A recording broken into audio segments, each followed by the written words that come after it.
Hello, and you are now tuned in to the only universe mode that matters. I am Christian. And I'm Jesse. Today we have the only award show that matters because this is the very first time we're doing our universe mode season awards. Special moments for a special season that, it's sad to say, but it's over. It's After over. today. Guys, what a year we had together as a group. Me and Jesse as a couple that was frustrated playing a game. Still has. Let's talk about it.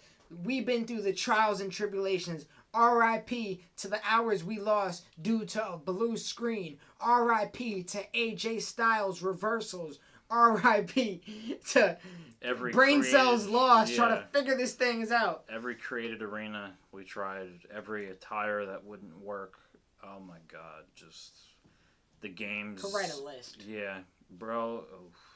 I could write a report to 2K how bad this game was. Easily the worst WWE game I've ever played in my life. It was pretty bad, but I think 2K14 was pretty bad. If I'm right. Whatever had CM Punk on the cover was awful, at least from what I remember. I think that was 15. Might have been. I didn't play it though, because that's when I kind of was out of tune with so was I. I played it and then I legit returned it. Really? Oh wow. Yeah. But we played 92 episodes for you guys. We obviously went through all the way to WrestleMania. Yeah, we did it again. 19, we had a full season, and in 2020, we had a full season. So back-to-back seasons, we did it. This award show is special to me because it's our first one. I don't know why we didn't think of this last year. Neither do I. I think this definitely was fan recommended, and then we obviously just kept running with it. At least I seen the idea pop up from a fan or two. Oh, okay. But guys, I do plan for this to be more thought out of next year. We kind of thought of this midway through the season. Next year, I plan to have more nominations as we do the episodes. I'm gonna recall. Oh my God, we just had a really good match, Jesse. Let me write it down, and then maybe we could go back, watch it, or at least revisit it, and boom. Yeah, that was an awesome match. Relive it. So right now, our nominations were kind of the ones that just stuck with us in our mind. The ones that really, when we said the category, we said, that one. You know what I mean? There might be something that flew under the radar. I'm not going to lie. I feel like maybe we're missing some, for matches of the year, for example. I think we might be missing some tag team matches. I feel like our tag team matches are always awesome, and we kind of forgot about that. But some of our women's we have a tag team match every episode, so it's hard to kind of keep track of all these things. Yeah. But with that being said, guys, I hope you're ready for the first ever Universe Mode award show, at least for the only Universe Mode that matters. Guys, let's get right to it. Jesse, I want you to do the first category and introduce us with actually all the nominations. Okay. Give it to us. I'll read off all the categories first. Women's Tag Team of the Year, Rivalry of the Year, Storyline of the Year, Subscriber of the Year. My handwriting is atrocious. I thought we were going to say that for last. Yeah, but I'm saying the categories. Oh, okay. Pay-Per-View of the Year, Steal of the Draft, that's a very important one, Superstar of the Year for male and female, and Match of the Year, and also Tag Team of the Year. So that is 10 nominations. 10 categories. 10 categories. We'll have a certain amount of nominations for each one. We came to the answers and the overall awards by deliberating for a little bit, me and Jesse. But we discussed the winners. A lot of these stuck right out. And I feel like even when we say them, you're going to be like, it's that one. But with that being said, we'll talk about them. There was a few hard ones. There were a few ones we stuck with it for You could gladly comment down below and discuss why you think maybe a certain superstar deserves Superstar of the Year. Maybe it wasn't our winner. You know what I mean? Discuss it down below and give you a reason why. But kicking it off, we'll start it off with... Is this one cool? Right here. Women's Tag Team of the Year. We got BWA, Kansas and Dakota, Kabuki Warriors, and bless you. Thank you. And my tag team champions that I have for season 2, Bailey and Sasha Hagen-Boss Connection. Christian and I both agreed. After some deliberation, because this one was, I can't say this was a tough one, but BWA went into the season as women's tag team champions for both of our brands. Bailey and Sasha ended the season with that title, defeating Candice and Dakota. Candice and Dakota obviously beat BWA. Kabuki Warriors beat Candice and Dakota. It's like a whole circle that goes back. It was Asuka Io and it was Asuka Kairi. You know what I mean? And I'm pretty sure Kabuki Warriors beat Bayley and Sasha. Almost positive. Maybe they beat Riptide. I feel like they went on a streak where they beat. It was like a whole circle. Obviously, the women's tag team division is smaller than the men's. Mm-hmm. But one of my favorite divisions in our universe, to be honest, because it's women. They put on and great matches, and it's tag team. They put on great matches, but the overall winner is Team Denim, Candice and Dakota. Yeah, I think it was pretty simple. They were undefeated against BWA. That BWA didn't even show a sign of weakness. No, and it was like they put the dog down 15 times. Yeah.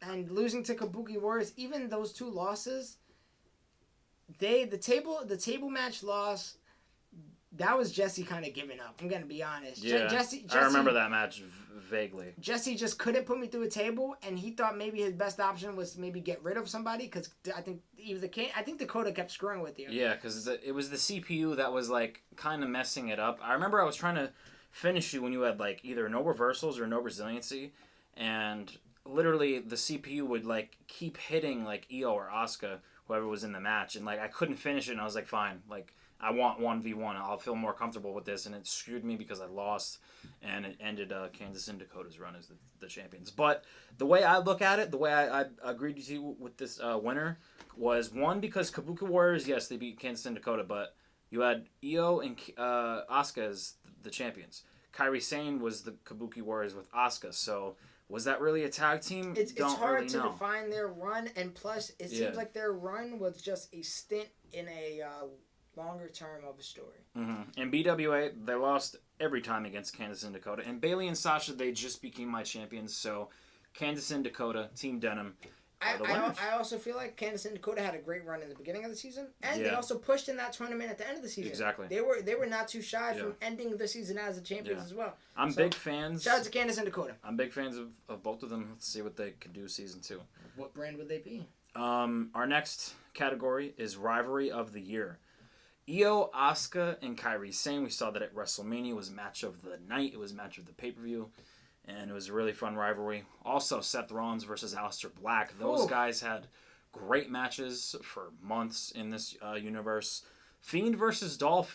One of the most underrated rivalries of the year because they feuded for a while. Me and Jess were looking back, and they had a few matches. Yeah, they had 3 matches where Fiend won the championship, Dolph stole it from him, and then Fiend got it back. It was a pretty cool, interesting rivalry. Not to mention the long-term storyline, Dolph Ziggler being in the mental facility and came out with the mask, the armor. He was ready for war. The first one that was really playing mind games. Yeah. With the Fiend. And we also threw Mark Henry, the Hall of Pain, versus the monster, Braun Strowman. They broke the ring, for Christ's sake. Yeah. So I feel like that was definitely just to throw in there as well.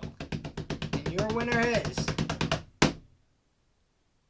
Io Shirai, Asuka, and Kairi Sane. I mean, this one to me was blatantly obvious. Just watch WrestleMania.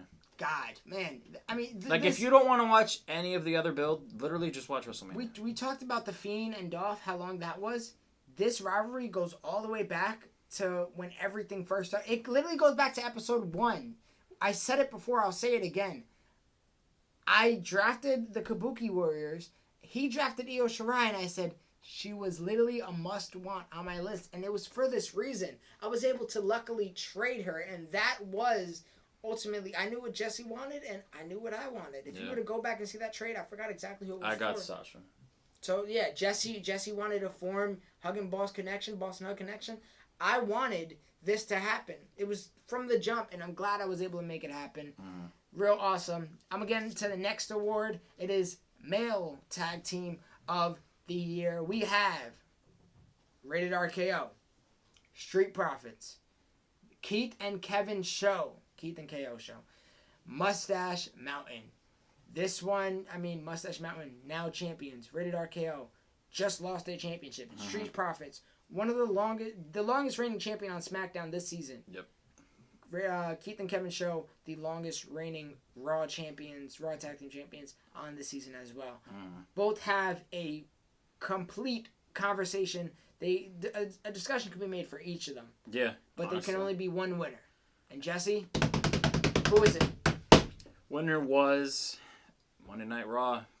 Keith and Kevin show. Keith Lee and Kevin Owens. They beat the people like The Bar. Multiple times. Yeah, multiple times. They beat the Street Profits. They beat the Street Profits at Clash of Champions. They literally beat everyone on that roster, bro. New Day, they beat the Club. Who did they lose to? They ended up losing to Mustache Mountain. Mustache Mountain. But they was in a triple threat tornado both tag. times. So that's what it made it interesting. They never got that 2v2 match between them and Mustache Mountain. So maybe that's a thing to see for season 2 if they both stay on Monday Night Raw. But will they even both be on the same brand together? Yeah, that's true because I traded Keith Lee going into this season for Liv Morgan. So who knows if I want Keith Lee or if I want both of them. Or maybe I just take KO. Who knows? But Keith and Kevin Owens show. Keith Lee and Kevin Owens are the male tag team of the year. Yes, sir. Yes, sir. And we have also the pay-per-view of the year. Now, man, this is a tough one. This is a super tough one. We had great shows. I felt like our pay-per-views were at a point where they exponentially gotten better each time, especially as we really learned to play the game and got through the glitches. Yeah. But these were the 4 that stuck out to us the most. And those 4 are TLC, the Royal Rumble. I mean, let me say the main events of each one, I guess, as well. TLC main event, Rollins versus Black. 2 out of 3 falls match. I mean, not 2 out of 3 falls match. The ladder match. TLC match. What the... Samoa Joe, too, was in that one. Yes, with Samoa Joe. Yeah. Survivor Series. Obviously had the Survivor Series Classic match. Club versus Undisputed. As the main event. Extreme Rules with the main event being... That was when I had Aleister Black, Seth Rollins, 2 out of 3 falls. Yep. Royal Rumble. Main event, obviously, 30 Men's Royal Rumble. Where we saw Ricochet become victorious. Jesse, can you give us the win on that one? This was real hard because... Tough. This was probably the toughest one. Yeah, because... This and the next... not the next one, but the one after that. I agreed with all the nominations. I was a big fan of Survivor Series. I was a big fan of TLC. But... Extreme Rules had my heart. Yeah, Extreme Rules was amazing too. But we went with Royal Rumble.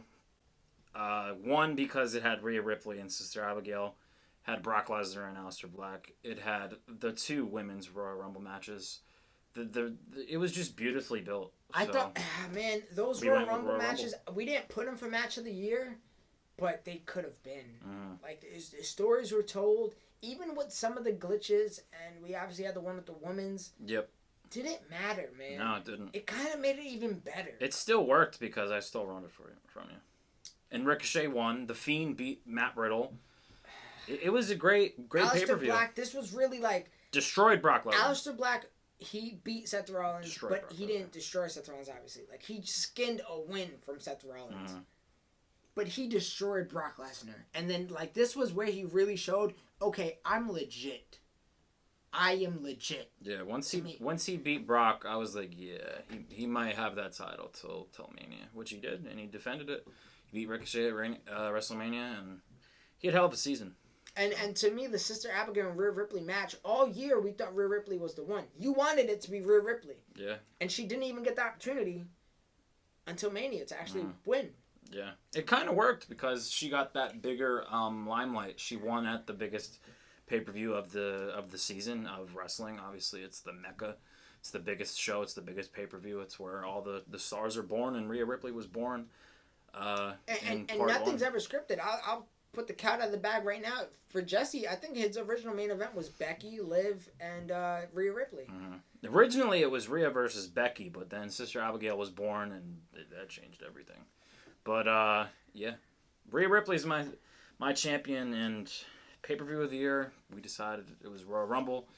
And I honestly, I can't wait to see the discussion if you guys comment that down below, because honestly, those nominations might not even be of your liking. Maybe it's a pay-per-view we didn't mention. Maybe it's Elimination Chamber. We maybe thought it's we something thought else. about Elimination Chamber. Money in the Bank to us was just the glitch at the end. Yeah, it started off the season. Yeah, so that's when the game was really, really, really bad. And there was also a little bit of stakes on there. I feel like the pay-per-views closer to the end just had more stakes. We didn't put Mania. Some may say that. Yeah. A lot of people will probably say Mania. But in my opinion, man, I'm not gonna be biased just because it's a recent show or just because it has the Mania branding on it. I don't think Aleister Black and Seth Rollins, there wasn't a match at Mania better. The 30-man Royal Rumble, I would argue there probably wasn't a match. Maybe the women's triple threat match, I would probably argue that. But yeah, it's so many. It's that women's triple threat match at Mania was awesome. But yeah, it's so many things that these shows did right that Mania, not gonna say didn't do, but it was a hard bar to live up to. But nevertheless, Royal Rumble, your winner for pay-per-view of the year. Now let's get into Steal of the Draft. You have Mark Henry, Sister Abigail, Keith Lee, Candice and Dakota, Team Denim. Argument can be made for each of these as well. Mark Henry, God.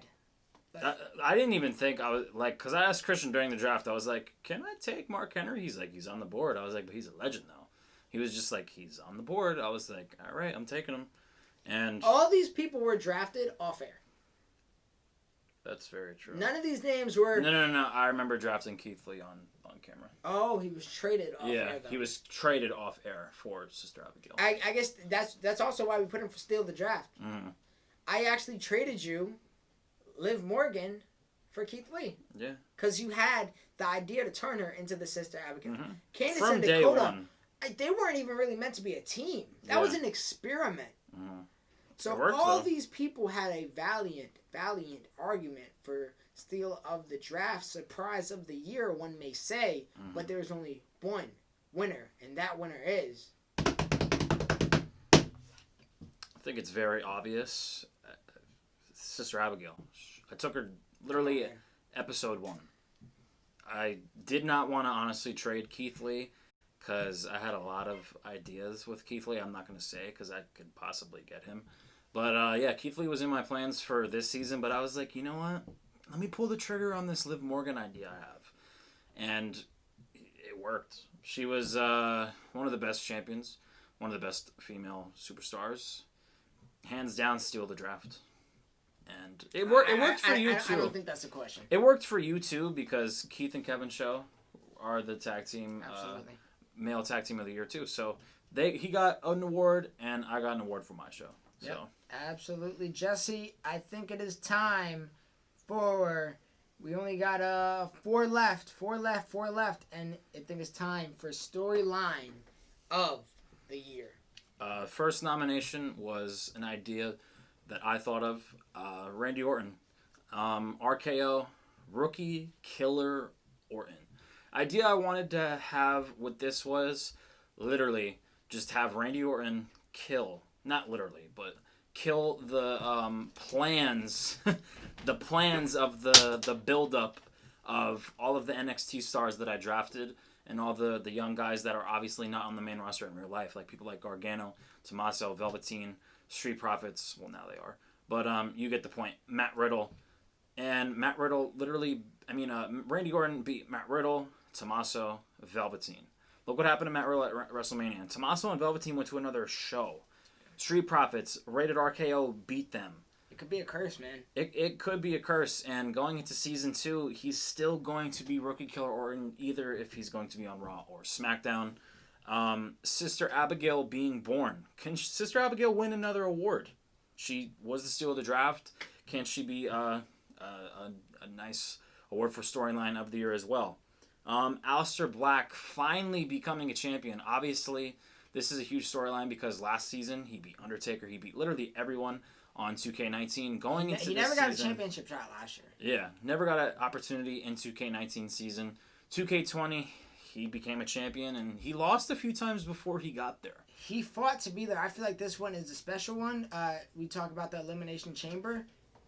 Eliminated the champion. Last one, him and Seth Rollins. Couldn't do it. He fought Seth Rollins one-on-one. It was his chance. Got destroyed. Couldn't do it.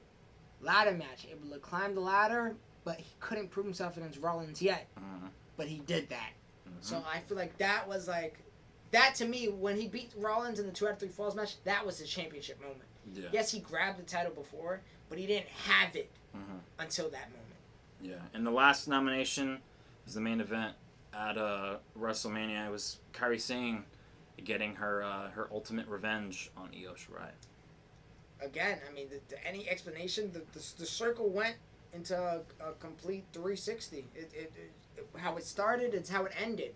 Except, instead of Kairi Sane being put through a table, Io Shirai was. And this time, it was for the gold.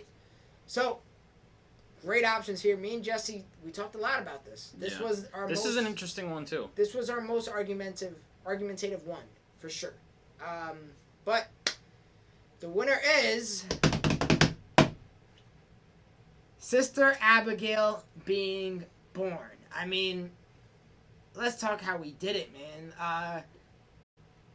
This only happened, I think, Jesse, I know you kind of wanted it to happen, but we were, like, blessed with almost like a perfect alley-oop when Liv Morgan beat Becky Lynch. If Liv never beat Becky... I don't know if this would happen. No. And then it was a perfect time. Because she was my champion. It was a perfect time because WWE just screwed up her repackaging. And we even used the clips. And speaking of the RIP segment, RIP to my monetization because I lost it for like 3 episodes because those clips kept getting copyrighted. Sorry. Except I did it better. Jesse did it better.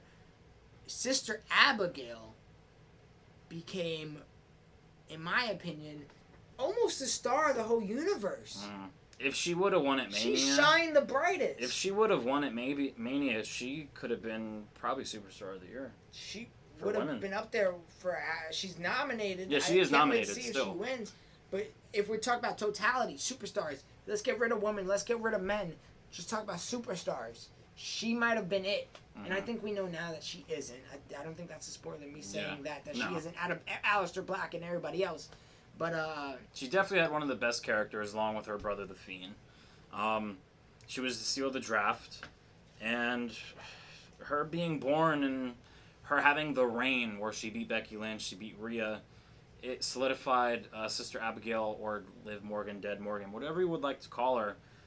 She's the storyline of the year, and I'm glad I did it because they screwed her up in real life. So yeah, what a year for Sister Abigail. Excited to see where she goes from here.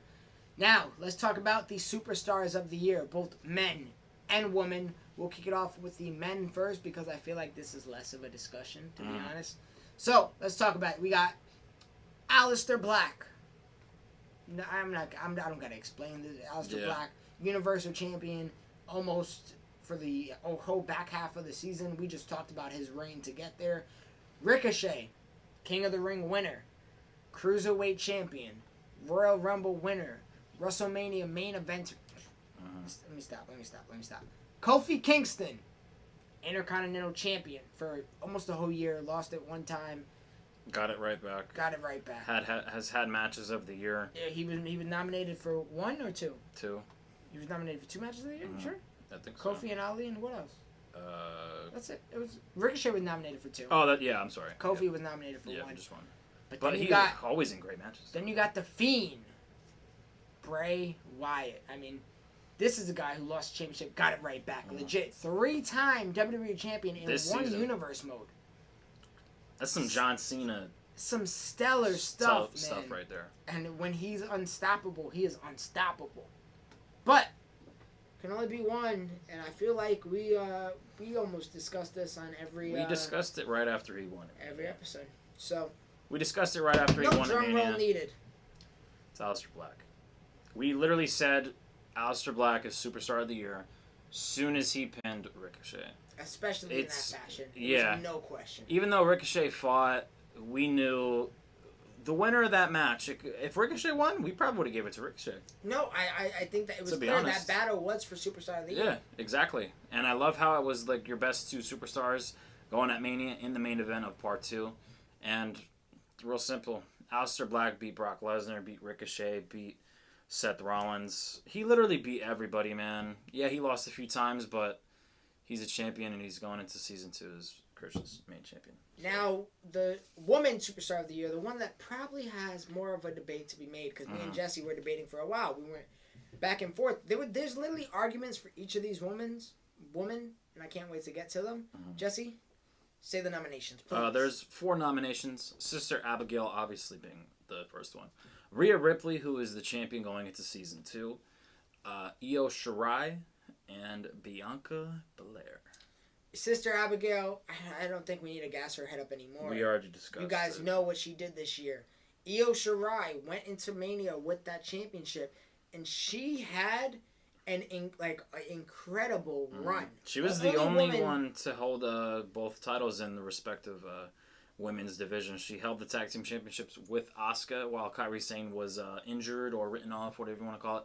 And she was the Raw Women's Champion going into WrestleMania. So, yeah, we had to throw her in there. Bianca had a great reign until Io Shirai beat her. But even Bianca beat Sister Abigail. Yep. Oh, that's right. Yeah, Sister Abigail beat Rhea Ripley, but Rhea Ripley got her revenge at Mania. Rhea Ripley had a great season, contended for the tag team championships, didn't get the gold. Finally got the gold at Mania. Who will win this stacked category? What nomination can we say is the winner? Well, this was real hard to decide. This is a controversial one. She won at Mania, so we went with Rhea. Io lost. Bianca wasn't at Mania. Sister Abigail got pinned by Rhea Ripley via Riptide on that steel chair. So we gave it to Rhea Ripley. She literally did a 365. I built her from literally just being the most dominant contender for that championship. 365. What is that, Jesse? Well, 365 in a year, days. Oh, okay. I did the whole year. I thought you were trying to say 360. Oh, no. I was going to say you're missing. You're off by 5. Oh, no. But, yeah, from literally from when I drafted her there until the last episode, well, the part 1 of her last match at WrestleMania, she became the champion. She beat everybody. I discussed it in the post-show for WrestleMania. Beat everyone on my roster.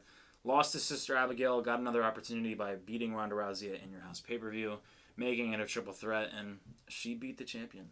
So, yeah, not a lot of people have beaten Sister Abigail except Toni Storm and Bianca Belair. Rhea Ripley is added to that list. So she is the women's superstar of the year, hands down. And now for match of the year. Man, how many matches did we play total? I don't even want to do the math. We did 92 episodes, so times that by 4 minimum. Well, no, because the first episodes were 2. No, it was 3, 2. Oh, yeah. So if I was to guess, I'm saying somewhere around the range of 250. Yeah. Easily. We're definitely forgetting matches of these nominees. Yeah, like I wish we could have added tag team matches, but at the end of the day, these matches are ridiculous, man. They are absolutely ridiculous to the point where I want us to share these nominations. You say the first one, I'll say the second. You say, let's do it like that, because I want to talk about these matches a little bit in discussion, maybe like a minute each.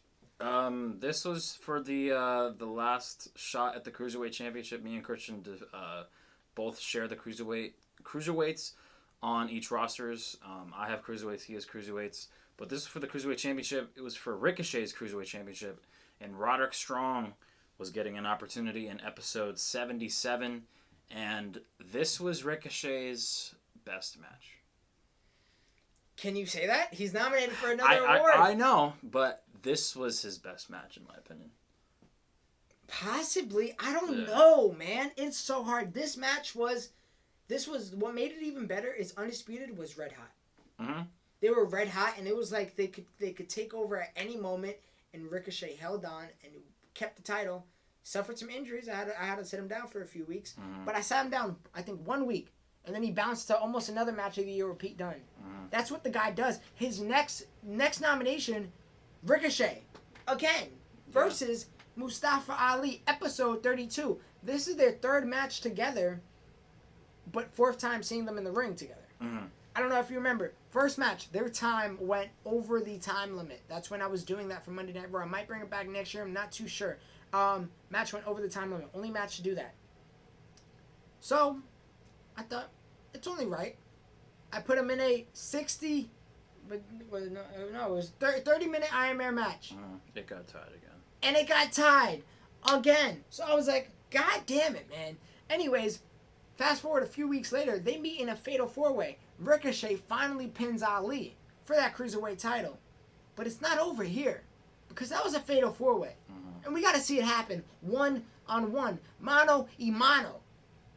And that's why we got Ricochet and Ali, I guess 4, but kind of 3, in a 60-minute Iron Man match. And I remember that match was almost tied again. It was so close. Like right at the end, I think there was maybe less than like 2 minutes left. I think it ended 5-4 if I'm right. Yeah, there was like 2 minutes left where I think it was 4-4, and we were going for. They were that whole roll-ups. episode. They were the whole episode 32. Please check it out. Jesse, but let's talk about nomination number 3. Personally, my favorite match of this season. Aleister Black versus Seth Rollins, episode 61. Extreme Rules pay-per-view. 2 out of 3 falls. We talked about it. This was the one that made Aleister Black really a champion. Because that was his first... He grabbed the title before, but he earned the title here. Yeah, that was his first defense, and it was against the former Universal Champion, the guy he lost to in the past before his dominant reign started. He beat Seth Rollins. I think the match was at least 30 minutes, probably a little bit longer, maybe 34 or 35 minutes. I don't know if a lot of people are into that long of matches, but playing them and like if they're interesting and they're telling good stories and the moves are crazy, yeah, I'll watch a 35-minute match. Because at any moment we could have lost. Yeah, because Aleister Black looked kind of like vulnerable. He could have gotten hit with the curb stomp again and lost to Seth Rollins, but Aleister Black survived by the skin of his teeth, and he beat Seth Rollins, and he defended that Universal Championship for the first time. And Seth Rollins is no slouch. He's a Hall of Famer. Seth Rollins had a great season. He was the champion before Aleister Black. Nominated for Superstar of the Year. He just had a really bad end half. Yeah, but he picked it back up. Protected next season. Aleister Black and Seth Rollins, one of the best matches of this season. Now, another one. God, these are all great matches. It's hard to choose, but another reoccurring name, Mustafa Ali versus Kofi Kingston. This was another 2 out of 3 falls match because Ali and Kofi went at it one time, and Ali won. Finally dethroned Kofi Kingston. Can he do it not only a second time, but a third time? Because it's going to take 2 falls rather than 1. This match went on for 2 goddamn long. Yeah. Holy crap, man. The thing with... it could not end, and I loved it. The thing with Kofi and Ali, both of them, like, defaults, they have resiliencies. Kofi has a catch finisher. Ali has to go off the top rope. His signature is very hard to do because it's on the other side of the ring there. The only way it could really be hit is with his comeback because it sets up his signature beautifully. Ali hit Spanish flies on Kofi Kingston. I hit... the leg drop with Kofi Kingston, Trouble in Paradise. Kofi Kingston went up 1. It was going back and forth. Roll-ups. I almost lost my resiliency. I had to use my kick up. It was literally back and forth. And Kofi, he beat Ali 2-0. He beat him 2 straight in that 2 out of 3 falls match. And regained... I got a fall. No. You did not. No. There's no way. I don't think so. I got a fall, my guy. In that match? Yes. In that one? He's probably dead. I got a fall. I doubt it, bro.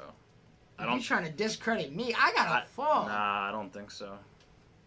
I know for a fact Kofi won 2-0. If I'm wrong, I'm wrong, but... If you're lying, you're flying, Jesse. I got a fall. I think that this is the end of the match right here. It could be. And, yep. Trouble in Paradise. Yeah, that's what I thought. Screw you. 2-0, Kofi Kingston. That's definitely not winning now. He regained that Intercontinental Championship, episode 83 at In Your House pay-per-view. It was a great match. But there can only be one winner. We discussed the winner.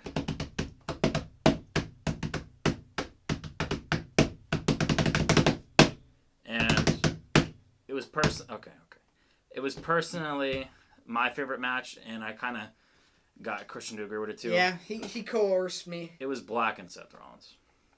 I couldn't disagree, man. Yeah. Aleister Black, Universal Champion now, then Seth Rollins, former. Going into this match, I think Seth Rollins was maybe like a 98 overall.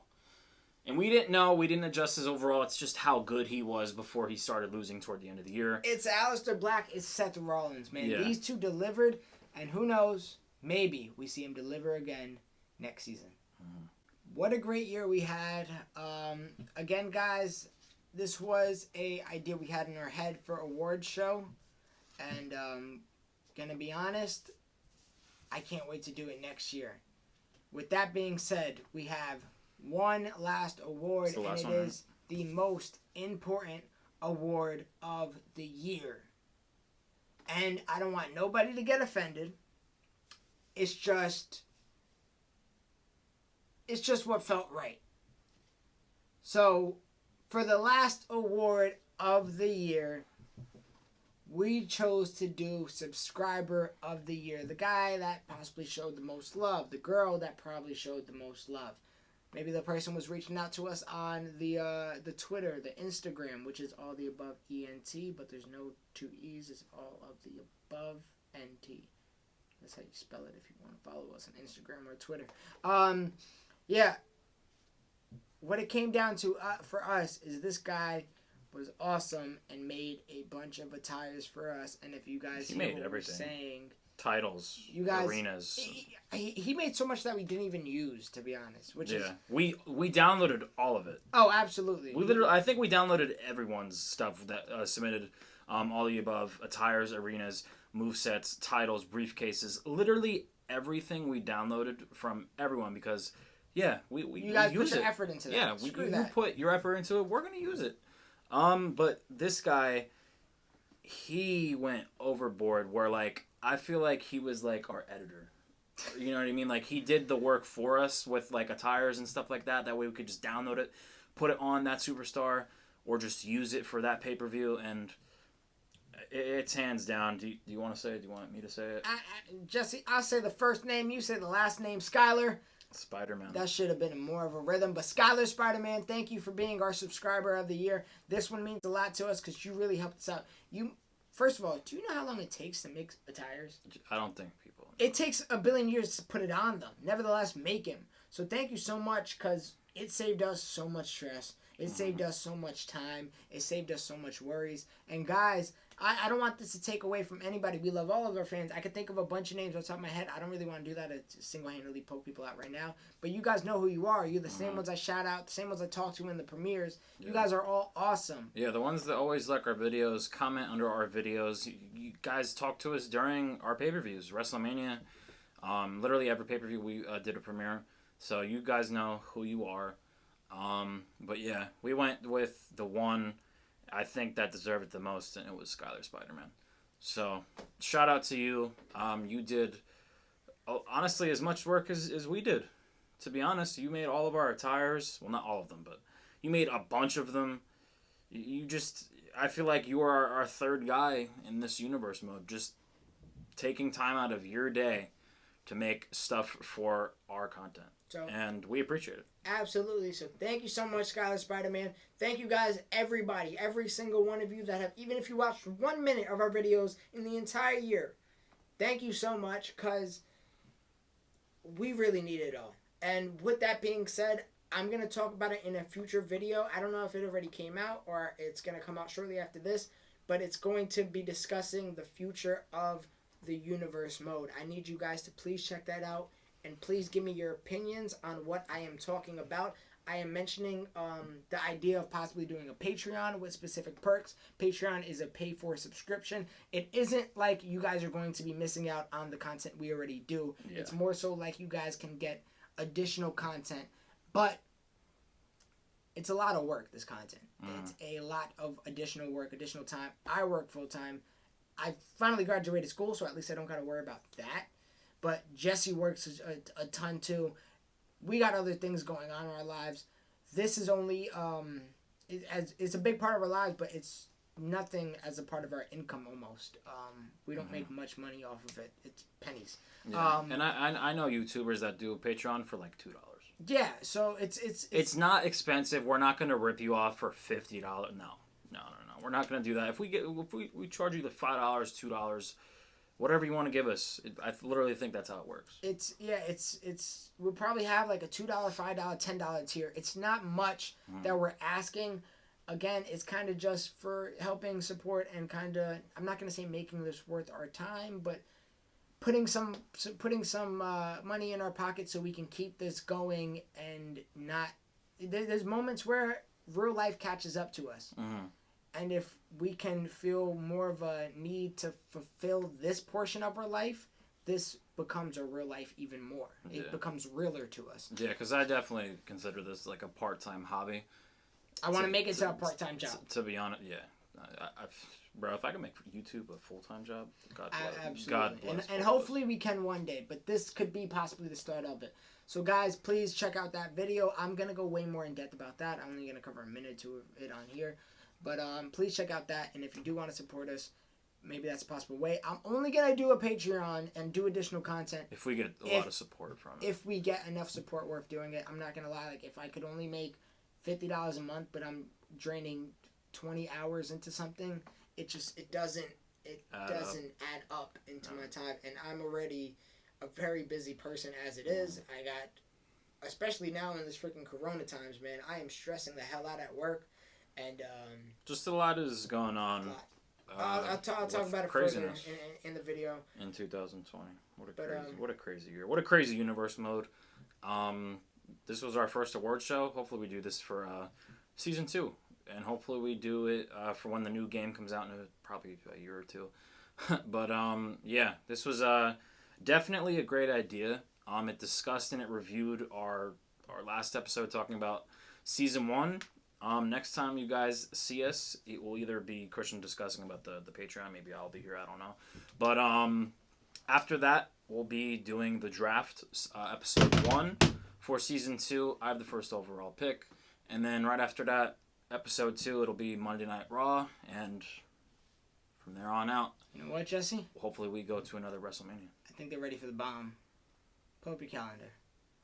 The official date for Season 2 WWE 2K20 draft is August 7th.